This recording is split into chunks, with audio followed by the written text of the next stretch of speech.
जय जिनेंद्र, कैसे हैं आप सब। आज़ो ख्वाहिश में आप सभी का स्वागत है। आज बहुत ही विशेष जानकारी आपको देने जा रही हूँ। संसार में पहला ऐसा त्यौहार है जो आत्मशुद्धि के लिए मनाया जाता है। देश, धर्म, शास्त्रों, संस्कृति की रक्षा करने हेतु यह त्यौहार मनाया जाता है। कौन सा है वो त्यौहार, आज हम इसी बारे में बात करने जा रहे हैं। श्रावणी उपाक्रम, श्रावण के मास में ये त्यौहार मनाया जाता है। किस तरह से मनाया जाता है और कौन इस त्यौहार को मनाते हैं और क्या इनमें विशेषताएं हैं, चलिए ये जान लेते हैं।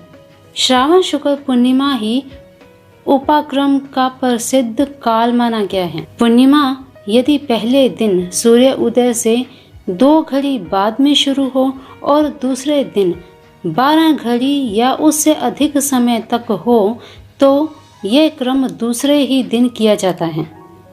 दोनों दिन सूर्य उदय में पूर्णिमा हो तो पहले दिन ही करने का विधान है।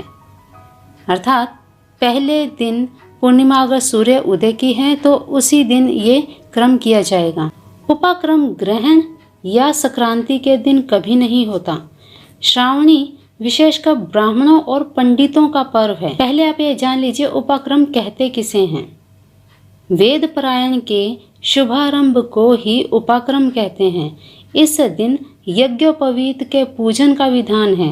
पहले यज्ञोपवीत का पूजन किया जाता है, फिर उसे अपनी आत्मशुद्धि के लिए धारण किया जाता है। क्योंकि ब्राह्मण और पंडित हजारों तरह के शास्त्र पढ़ते हैं और जाने अनजाने में बहुत से पाप कर्म भी हो जाते हैं।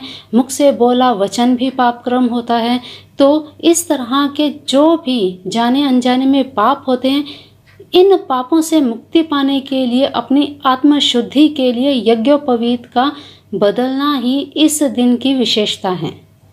ऋषि पूजन तथा पुराने यज्ञोपवीत को उतार कर नया यज्ञोपवीत धारण करना इस पर्व का विशेष क्रम है। प्राचीन समय में यह क्रम गुरु अपने शिष्यों के साथ किया करते थे। यह उत्सव द्विजों के विद्याध्ययन का और आश्रमों के उस पवित्र जीवन का स्मारक है।